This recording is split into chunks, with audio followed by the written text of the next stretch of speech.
Hola, ¿qué tal? Bienvenidos. Yo soy Alexis Núñez Yo soy Ale. y esto es Fuera de Plano. En este episodio queremos hacer algo diferente a los episodios anteriores, ya que en los otros hablamos más de nuestras experiencias, de cosas que nos pasaron, y quisimos hacer un cambio para explicar ciertos conceptos que creemos que pueden ser interesantes. Queremos también hacerlo de una forma más sencilla, que no sea tan complicada y que se puedan entender aún así todos estos temas o conceptos de los que vamos a hablar. Y bueno, siguiendo con esta idea de crear una comunidad de arquitectos más relajada, comenzaremos a crear este tipo de contenido con temas como este, las nuevas formas en que habitamos los espacios, eh, porque nosotros estamos terminando un proyecto de departamentos para estudiantes y pensamos que sería una buena idea investigar un poco más de la idea de lo colectivo, del vivir en comunidad. Y bueno, queremos hablar del co-living, ¿no? Que aunque es un término reciente, pues tiene una historia muy larga. Comenzando esta investigación, nos dimos cuenta que surge de dos grandes cambios, sobre todo cultural y económico. O sea, en el cultural hablamos como de estas nuevas generaciones donde priorizamos la experiencia sobre la propiedad, o sea, sobre el tener algo propio. No es que queramos, ¿no? Vivir así siempre o que estemos o que nos rehusemos a tener algo propio, sino que también existe una necesidad de compartir para vivir en cierto tipo de espacios que solo podemos acceder a ellos así, ¿no? También compartiendo, o sea, creciendo en lo colectivo. Entonces creo que, pues sí, estos dos temas son muy importantes, tanto la idea como de priorizarnos como comunidad y también pues la necesidad de compartir. Esto nace de ciertos valores de los que vamos a ir hablando y también como respuesta a las crisis de los modelos tradicionales, ¿no? De una vivienda, que ahora pues buscamos un sentido de pertenencia y de comunidad. Y creo que también pues sí nos queremos apartar un poco de este individualismo que existe.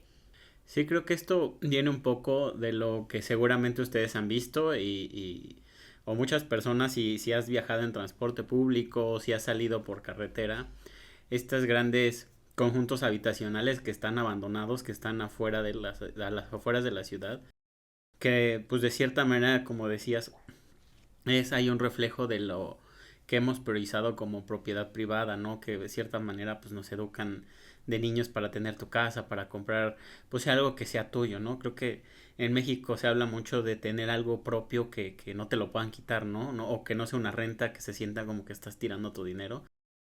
Pero pues ya no es sostenible esa parte, ¿no? O sea, o sea, lo Sí. hemos visto, que pues sí, puedes tener tu casa dentro de tus posibilidades, pero ¿a cuánto? A 2, 3 horas o más de la Ciudad de México. Y como sabemos, pues también aquí el transporte público no es lo más eficiente ni en el estado ni en la Ujú. Ciudad de México.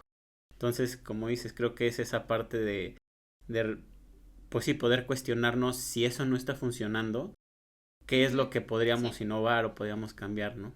Sí, porque también creo que depende mucho de nosotros también a qué le damos más valor, ¿no? Que era lo que hablaba al inicio. O sea, cambia mucho el valor que le daban nuestros papás a las cosas, a lo que le damos nosotros, a lo que le van a dar otras generaciones. Entonces creo que pues sí, generación tras generación ha ido cambiando el enfoque y los valores que buscamos y pues sí, como que con qué nos identificamos también. Sí, y creo que también otra parte, y la estamos viviendo, aunque muchas personas dicen que no existe, el cambio climático, ¿no? Esta Ay, parte de cómo estamos viviendo, la forma en la que, pues sí, ya no es lo mismo que cuando éramos niños o en otras épocas que estaban muy marcadas las temporadas del año, ¿no? Primavera, verano, invierno, otoño. Ahora sí ya están mezclados en la Ciudad de México. Eso forma parte también de este sistema de querer eficientar un poco la vivienda, ¿no? De regresar, porque no es lo mismo que cada uno tenga infraestructura para casas independientes a generar una red en la que se hace más sostenible y un poco eficiente el compartir todos estos servicios en una misma ubicación. También un tercer factor que también se ha aumentado a partir de la pandemia, que es la parte emocional. Esta parte en la que pues sí aumentó este distanciamiento. El otro día tú me lo comentabas, ¿no? La parte de las redes sociales, que Ujú. aparentemente estamos más conectados, pero Sí, pues no, no, o sea, físicamente no. exacto, Y físicamente eso no. a veces es lo que importa, ¿no? Que es lo que muchas Sí, veces cuando vas a terapia es lo primero que te dicen, ¿no? O ajá, sea, lo sí, emocional y lo social es tan importante que pues sí, que tengas un sentido de pertenencia a un grupo de personas, es a una red de una apoyo, red, como ajá, dicen los psicólogos, ¿no? Que no sí. nada más sea un entorno muy cerrado. Y creo que eso pues aporta a esta conversación de estas viviendas colectivas en donde pues sí te sientes parte de una comunidad, ¿no? Aunque a lo mejor Ujú. no es alguien en de tu núcleo familiar, pero pues sí ya empiezas a tener una interacción de vecinos, de conocer a la persona que vive al Sí, lado, sus actividades. sí. Y es que muchas veces quizá tampoco se da, porque creo que también hay mucha arquitectura que no se diseña de una buena manera o no eficientiza, ¿no? O sea, creo que también es importante entender que el diseño, o bueno, la arquitectura en sí también es muy importante para que permita este tipo de convivencia, ¿no? Sí, Para que se dé, porque muchas veces es un ideal de, voy a hacer departamentos ujú, sí, y sí, sí. punto, pero muchas veces es como que hay, pero esos departamentos también necesitan, bueno, en este caso los co-livings, pues sí es mucho más acerca de, de compartir, ¿no? Porque departamentos quizá todavía puede ser un poco más difícil la interacción, pero el co-living por eso se nos hizo importante, ¿no? Porque es como una evolución moderna de lo que se comparte y de lo que cómo se va adaptando también a estas dinámicas actuales que tenemos ahora nosotros, ¿no? Y que la idea de vivir colectivamente, pues sí es importante para nosotros como para nuestra salud mental también. Y bueno, partiendo de la anterior, queremos empezar por la historia de esta parte de los co-living. Y lo primero que encontramos, pues sí, empieza mucho tiempo atrás, desde las comunidades agrícolas de la prehistoria, en donde justamente empezamos a vivir en comunidad. Empezamos a compartir herramientas, alimentos, refugios, y se entendía esta parte no solo, no individualmente, ¿no? De yo Ujú. vivo en esta cueva y tú vives en la Sí. otra, sino que todos vivíamos y era una extensión de un grupo que compartían objetivos en común, ¿no? Que en este caso pues era sobrevivir, ¿no? Ujú. Eran más eficientes y empezaban a cazar juntos, si tenían, como decíamos anteriormente, pues sí, las reglas que se entienden de las mujeres a lo mejor se quedaban en este cuidado de la tribu, de los niños, y las personas pues iban a recolectar, a cazar, entonces creo que eso en comunidad favoreció a la evolución y pues es lo que pues, se trata, creo que viene de ahí esta parte de lo que se quiere recuperar. Luego pasamos a la parte de la revolución neolítica, en donde ahora sí ya se dan estos asentamientos estables, ajá, en donde pues ya se empiezan a organizar de una manera más estructurada con las plazas, con esta parte de los cultivos, de los espacios comunales, en donde empieza a haber aún más interacción entre estas mismas comunidades, ¿no? O sea, aquí Ujú. todavía seguimos sin tener en cuenta esta parte privada, todos aportaban a Sí. su misma comunidad. Y bueno, encontramos que pues sí, ejemplos hay como Mesopotamia, Roma, algunos de estas construcciones primitivas todavía quedan ahí y podemos observar pues sí esta manera de vivir y convivir de esas personas. De ahí podemos pasar a la Edad Media, en donde esta parte de la convivencia se transformó o se fue permeando esta parte religiosa, en donde estaban los monasterios, donde pues sí tenían todavía esta idea de comunidad de pues sí cada uno tenía su habitación individual, pero se seguía trabajando de manera colectiva, ¿no? Para producir alimentos, para poder hacer ciertas actividades, rezos, había estos patios donde pues se conjuntaban todas estas personas que vivían en esos templos, en estas congregaciones. Y con el tiempo pues viene la revolución industrial, en donde pues sí, en muchas cosas fue un cambio totalmente para la humanidad. Ujú. Y ahí es creo que donde empezamos a ver esta parte de la propiedad privada, en donde ahora sí por todos estos cambios que se da, por pues gran, no sé cómo explicarlo, pero esta ¿Cambio? gran, perdón, ¿Cambio? ajá, no, pero la necesidad más bien de, de mayores empleos, ¿no? Porque empiezan a ver estas fábricas, las personas empiezan a migrar de esta parte de campo, que me supongo que en esa parte de la historia la mayoría de las personas vivían en el campo. Se empieza a voltear ahora la situación y empiezan a migrar a las ciudades, a empezar a trabajar en las fábricas, y por lo tanto pues creo que empiezan también a tener un mejor salario y empiezan a tener esta idea de tener un bien individual, ¿no? O sea, ya se empieza a romper esta parte de hacer comunidad o de vivir todos o personas que veníamos arrastrando en esta época de que todo era comunitario, se vivía en un mismo lugar, todos compartíamos y aportábamos hasta para la educación de los niños. Aquí es cuando empiezan con este crecimiento de las grandes ciudades en el siglo XIX a empezar a pensar en esta parte ya individual como la conocemos actualmente. Y es que también siento que eso fue un cambio, bueno, no siento, se sabe que fue un cambio muy grande porque, pues sí, esta parte en la que muchos tuvieron que mudarse cerca de de los lugares donde trabajaban, lo que sucedió es que empezaron a crear vivienda masivamente. Ajá, Y muchas sí. veces esa vivienda, por más que estabas al lado del otro, pues era una vivienda privada para cada familia que iba a habitar. Entonces, pues bueno, hemos visto muchas veces estos complejos de cerca de las fábricas, ¿no? O de esta Ujú. vivienda Sí, sí, sí. repetitiva en Sí, las miles viviendas de sociales metros como en Londres, cuadrados. en Ajá. Inglaterra, ¿no? Y entonces ahí es donde empieza pues algo que se termina desarrollando un poco en esta crisis un poquito de entrar en lo privado y dejar de estar en lo común, ¿no? Ya hablando del siglo XX, o sea, entrando ya al siglo XX, pues digamos a finales de los 60, donde nace este concepto en Dinamarca que se le llamó cohousing, que eran conjuntos habitacionales o sea, sí tenían ciertas viviendas privadas, pero tenían espacios comunes que compartían, porque lo que pasó fue que pues como, como casi en todo, ¿no?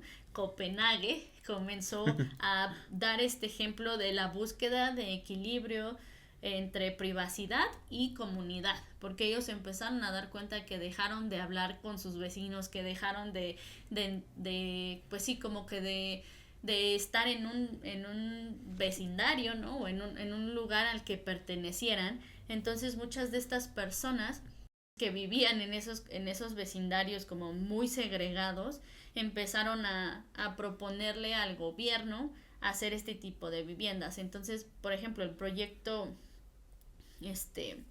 Seid Damen, no sé si así se pronuncia, pero bueno, les dejamos Sí, el link también. en la descripción para que chequen el proyecto. Pero en sí fueron hechas por personas que no tenían idea de la arquitectura, pero sí tenían idea de Wow. las necesidades que ellos tenían. Entonces, fue un compuesto de 27 casas, más o menos alrededor de entre 80 y 120 metros cuadrados. Y pues sí, tenían como un eje principal y ese eje central era el que tenía los espacios comunes. O sea, podían ir a un comedor, tenían lavandería, zona de juegos y sobre todo exteriores que compartían como jardines o huertos. Entonces es como este modelo se sabe que influenció directamente en los co-livings modernos, ¿no? En los que ahorita vivimos, bueno, Sí. viven las personas. Entonces, creo que eso es muy interesante porque muchas veces podemos ver cómo la arquitectura eh, nace de las necesidades de las personas que lo habitan, ¿no? Y creo que es muy importante como darnos cuenta que la perspectiva de la arquitectura también tiene que dejar de ser tan rígida para irte adaptando a cómo están cambiando las sociedades, la manera de pensar y como decíamos, los enfoques, ¿no? Ahora en qué se está enfocando las sociedades y las personas que habitan Sí. esas comunidades. Aquí quisiera hacer una pausa porque justo en lo que estábamos hablando de eso, creo que se me vino a la mente un poco regresando a lo anterior. eh, Creo que parte de lo que ayudó a que en principio se separaran las viviendas y justo lo googleé ahorita rápido, es que fue la integración del baño a las casas, ¿no? Antes el baño Claro, se sí, sí, es verdad. encontraba en la Sí, parte exterior y se compartía. sí. y creo que al momento de que el baño puede pasar adentro de una casa, eso aporta mucho a que pues tú empieces a pensar en tu espacio privado Sí. y empezar a dejar de compartir estos espacios, ¿no? Ujú. Solo era una anotación, solo Sí, quería hacer algo que sí, se me es hizo verdad. Es cierto, interesante sí. recalcar esa parte. Ujú. Pero sí, Sí. como lo comentas, este proyecto que tampoco sé pronunciar, es Steidamen. Ujú. Pues sí, qué curioso, ¿no? Que primero, pues sí parece un ciclo, ¿no? Estas condiciones que vivimos el ser humano de siempre regresar a veces a Ujú. ciertas Sí, cosas como a lo que, básico, ¿no? ajá, que creíamos que a lo mejor ya no se adaptaban, pero que en el fondo sí llenaban, como tú dices, una necesidad. Y que estas personas sin saber de arquitectura, o sea, algo de diseño, su propia intuición, les decía que pues sí necesitaban esta parte de compartir. Y creo que cabe recalcar, no sé si se ha entendido hasta ahorita, que los co-livings, la principal, o bueno, una de las diferencias importantes es que básicamente tú tienes tu habitación donde duermes o Ujú. haces del baño, retomando eso, pero que todo lo demás es compartido. O sea, la Ujú. cocina tú vas, la compartes. Me supongo que a lo mejor hay alguna especie de reglamento donde quién lava Ujú. los trastes o cómo hacen de Sí, comer, pero todo lo demás es compartido. A diferencia de sí. un departamento que puede tener lavanderías o gimnasios, pero, pero no es tan, o sea, se Ujú. acerca, pero no es tanto como lo mencionamos. Por eso Sí. dejar en claro un poco eso, ¿no? Que aparte de dormir e ir al baño, todo lo demás o todas Ujú. las demás actividades se realizan, pues sí, muy, Sí. muy, muy en esta parte de comunidad. Sí, es que también pienso que, digo, todos sabemos que necesitamos privacidad, ¿no? O Sí, sea, tampoco nos podemos ir a un punto en el que se sienta como una utopía, el que no hay que compartir todo, porque pues cada uno sabemos que necesitas privacidad para ciertas actividades en tu vida. Muchas ujú, veces también el estar solo y el estar contigo y tener tiempo para ti, también ahora estas generaciones que nos enfocamos mucho en nuestra propia salud mental, entendemos que es importante también tener privacidad dentro de lo, o sea, no irnos como a estos puntos, ¿no? Y siento que eso es lo que sí, hace el co-living, da la privacidad justa, pero también ujú, la manera en la que puedes convivir, pues sí, sí, con como un otras equilibrio, personas. ¿no? Ajá. Ujú, Y es que también investigando, porque sí fue algo que se me hizo muy interesante al momento de investigarlo, que quizá pueda parecer obvio, pero ya cuando lo leí como que me hizo todo el sentido, ¿no? Que fue que en los años 70 comienzan estos movimientos contraculturales en Estados Unidos sobre todo con las comunas hippies, ¿no? O sea, que empiezan como a ah, sí es cierto. cuestionar la jerarquía en sí de todo, ¿no? Desde el consumo, que es esta parte, pues sí, que en donde solo nos interesa tener más, y lo que se volvió en ese momento como la soledad urbana. O sea, ellos ya empezaban a Mm, hablar de términos como soledad en cuanto a lo que la ciudad estaba haciendo con ellos. Entonces, pues muchas veces proponían, o bueno, su idea era la propuesta de formas de vida colaborativas, o sea, que se ujú, basaran siempre en la cooperación, en la sostenibilidad y en el compartir.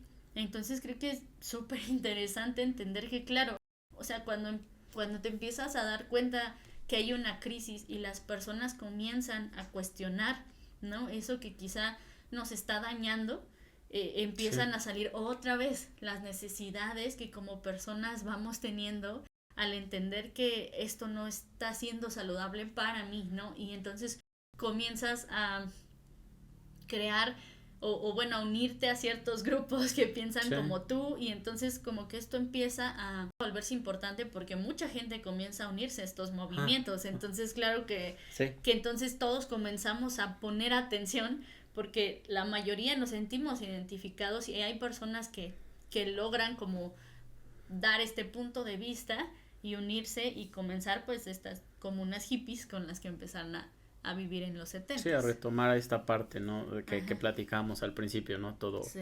como dices, colaborativo, sí es cierto.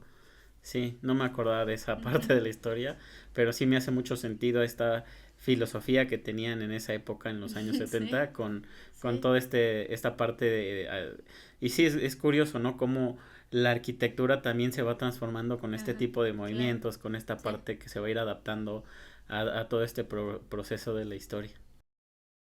Y bueno, pues seguimos un poco con la historia. Igual pasamos ya a los años 2000, en donde pues obviamente ya estamos en un mundo más conectado con la globalización. La vida urbana es totalmente diferente. Empieza a haber un cambio en esta parte del modelo de trabajo. Muchos ya empieza a haber estos empleos a distancia, obviamente gracias al internet y a toda esta revolución tecnológica que empieza Ujú. en los últimos años del siglo XX. Aquí es cuando empieza otra vez a tener esta parte de hacer sentido con este modelo de espacios del co-living, porque es una forma también creo que de recuperar espacios como lo hicieron en muchos lugares de Estados Unidos, nuestras grandes bodegas o estos lugares donde se Sí. empezaron a transformar en viviendas, poder solventar la necesidad de todas estas personas, de estos jóvenes que Sí. empezaban a tener su vida Sí, como laboral. de acercar igual como antes, ¿no? O sea, Ajá, la vivienda a los espacios de trabajo, pero ajá. ya desde otro lugar. Sí, desde esta parte tecnológica y pues con Ujú. ayuda, ¿no? Ya de las videollamadas, del email, Sí. de toda esta parte colaborativa que ya también surge en respuesta a la tecnología, ¿no? También Ujú. esta Sí. evolución ayuda a cambiar. Y por fin llega el 2010, ahora toda esta base de tecnología que se empezó a crear en los inicios del siglo XXI ya está potenciada totalmente en los 2010, en donde ahora es muchísimo más fácil que tú estés trabajando a lo mejor en una empresa en Alemania, pero estés viviendo, no sé, en Sí. Colombia, en Argentina, y no has pisado en ningún momento la empresa de la corporación, ¿no? Y lo podemos ver igual en la pandemia, en el que todos nos encerramos y todo se hacía a través de videollamadas, Ujú. estudiar, el trabajo, hasta consultas. Entonces Sí. eso ha aportado mucho a que, como decíamos al principio, también esta parte de la soledad en la que estás buscando a gente en común, pero Ujú. no pero pues como dices, si tú vives en un espacio demasiado aislado, en una casa, muchas veces actualmente hoy en día, ¿cuántos de ustedes podrían decir que conocen a su vecino, a sus vecinos, ¿no? A veces que Ujú. lo conoces de vista, pero no sabes Sí. si quién es, si Sí. tiene familia, no tiene familia. Sí, porque otra vez, ¿no? O sea, es lo que yo decía al inicio, que siento que es muy importante. O sea, la arquitectura necesita permitir que existan estas interacciones, porque si Sí, solo eres vecino digo que no es que esté mal, pero o sea, hablo de que justo el co-living viene a querer romper con esta parte de yo no soy vecino solo de mi puerta hacia afuera, ¿no? O sea, yo puedo sí. convivir y tener pues sí, un sentido de pertenencia o de interacción mucho más grande que solamente lo tradicional. Sí, creo que ayuda un poco a esta forma, también se vuelve pues como parte importante o esencial de que a veces vivimos ya en la actualidad con una vida demasiado ajetreada y Ujú. creo que parte del coliving pues ayuda un poco a muchos aspectos, tanto a lo mejor a la limpieza del hogar que sea compartida, porque se está compartiendo el espacio y se comparten también las responsabilidades, Ujú. tanto como dices, a lo mejor quiero platicar con alguien, quiero tener una interacción Entonces, muy sencilla, pues ayuda todo esto a que formes parte y no te sientas tan solo, como decimos, recalcamos esta sí, parte de comunidad. Y creo que se sí. puede ver también, ¿no? Nosotros cuando estudiábamos en Santa Fe, llegamos a intentar caminar por esas Ah, calles sí. y pues la mayoría tienen bardas altísimas, con muros ciegos, no hay ni una ventana y eso también siento que es una parte negativa de la inseguridad, o sea, ayuda Sí. a que entre menos iluminado esté y menos ventanas a la calle haya, pues forma parte de esta, pues siento es como darle la espalda a la misma Sí, ciudad, ¿no? sí, Y eso vuelve más peligrosas las calles. Irónicamente entendemos que por privacidad puede ser mejor tener un mosiego o esta parte, ahora que se llama la arquitectura introspectiva, que todo es hacia adentro, pero siento que deja un poco de lado esta interacción con la ciudad y los beneficios que puede traer también pues el tener esta parte de vista hacia la calle, ¿no? El que pues puedas sí. iluminar, el que si a alguien le está pasando a alguien, la persona por lo menos que está dentro de su casa pueda ver y auxiliarla, a lo mejor en llamar nada más a los servicios de emergencia. Pero sí, creo que resaltar un poco esta parte de la comunidad y de los espacios del coliving fue interesante ver una nueva forma de vivir. Sí, yo creo que también la pandemia ayudó mucho a entender, o bueno, a ayudarnos a reflexionar, ¿no? De qué manera vivimos. o sea, de qué manera habitamos, de qué forma podemos cambiar las cosas si se necesitan, ¿no? Que muchas veces, pues sí, yo recuerdo que en una conferencia el arquitecto Teodoro González de León decía eso y justo me dejó como reflexionando mucho porque decía, es que las cosas no cambian hasta que hay un punto de crisis y entonces ahí cambian las cosas. Entonces creo que pues sí es muy fuerte saber que cambiamos hasta ese momento, pero creo que sí tiene toda la razón porque justo la pandemia rompió esa manera en la que muchos habitábamos, ¿no? El entender lo importante que es dónde vives. Porque ahí, sí, o sea, todos vivimos nuestras casas en la pandemia. O sea, entendías por qué era, sí, importante una ventana que te diera el sol, que vieras, como dices, caminar a alguien en la calle, ¿no? Desde tu balcón, o que si tenías una terraza te pudiera salir. O sea, todos fuimos viviendo nuestros espacios realmente en la pandemia. Entonces creo que ese fue un quiebre muy fuerte en el que a nosotros como arquitectos nos empujó a reflexionar y a repensar cómo habitamos los espacios y de qué manera diseñamos para las necesidades de cada persona. Y bueno, para ir cerrando el tema, quisiéramos como, pues sí, quedarnos con algunas conclusiones que creo que son importantes, sobre todo para nosotros también como arquitectos, ¿no? Que represente un cambio en la manera en la que diseñamos o creamos los espacios. Pienso que el co-living es mucho más que un modelo de vivienda, sino que es como el volver a entender cómo construimos relaciones, ¿no? A partir del lugar en donde vivimos. Y muchas veces también, pues sí, la arquitectura de lo colectivo, pues debe ofrecer lugares que sirvan para la colaboración, ¿no? Y que muchas veces las ciudades contemporáneas en las que vivimos pues han debilitado mucho este tipo de valores, ¿no? Que a veces buscamos. Y pues sí, entender quizá que el valor del co-living no solo está en el compartir, sino también en que cómo diseñamos, ¿no? La forma en la que convivimos en sociedad para abrirnos a los demás, o bueno, más bien permitir que las personas que vivan en los espacios que diseñemos puedan tener interacciones que sumen a su calidad de vida. Y para cerrar, queremos dejarlos con algunas preguntas, también para empezar esta parte de interacción con ustedes, que puedan respondernos en los comentarios. La primera sería, ¿qué tanto espacio de tu vida estás dispuesto a compartir con otros? Porque como mencionábamos al principio, tal vez puede sonar muy alentador empezar a vivir en un modelo así, pero en realidad no sea tan fácil. La que sigue es, ¿crees que vivir acompañado puede mejorar tu bienestar o preferirías mantener la independencia total? Porque pues sí, ¿no? También hay veces que nos hartamos de nuestros mismos amigos o a veces tienes una personalidad más introvertida, ajá, y puede ser difícil tener este tipo de interacciones. Y la última, ¿y si el futuro no se tratara de tener más espacio, sino de compartirlo mejor? Porque sí, ¿no? A veces con todo esto que vemos actualmente, pues tal vez cada vez se va achicando los espacios en donde podemos desarrollar nuevos proyectos. Y sería un poco esta parte de replantearnos, ¿no? Cómo queremos vivir en el futuro. Y para concluir este episodio, queremos cerrar con una mirada hacia lo que se está haciendo allá afuera, en cómo se traduce todo esto al espacio físico. Entonces queríamos recomendarles algunos proyectos.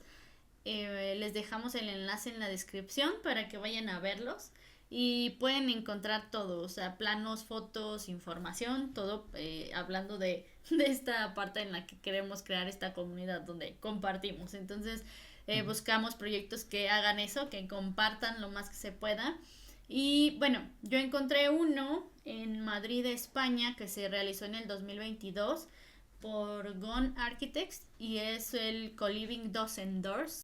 Y bueno, es más que nada un edificio de 4 niveles, nada complejo, bastante dinámico, con diversas terrazas.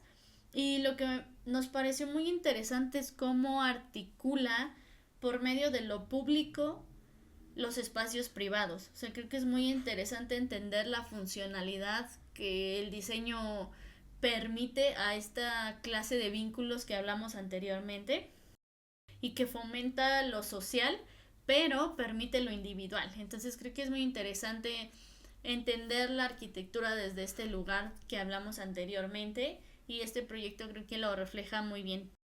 Y mi recomendación sería un proyecto que está aquí en México, específicamente en Interlomas, que está diseñado por el taller de arquitectura A-001, en donde igual son espacios pequeños diseñados para una o dos personas, en donde comparten la cocina, terrazas, diferentes áreas de convivencia.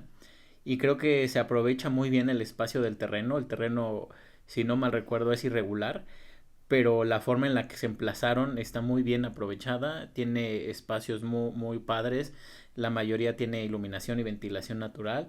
Está hecho en material, su material principal es el concreto, pero también tiene algunos toques de madera. Entonces se siente muy acogedor y se ve muy funcional. No lo conozco en persona, pero creo que es un gran ejemplo de cómo pueden diseñarse esos espacios, y más aquí en México, ¿no? Que a veces tenemos ciertas características diferentes que el resto del mundo. Sí. Eso fue todo por este episodio. Espero que les haya gustado. Si tienen algún comentario o si les interesa responder las preguntas, déjenoslo en los comentarios. Nosotros los estaremos leyendo. Y muchas gracias por estar aquí. Bye.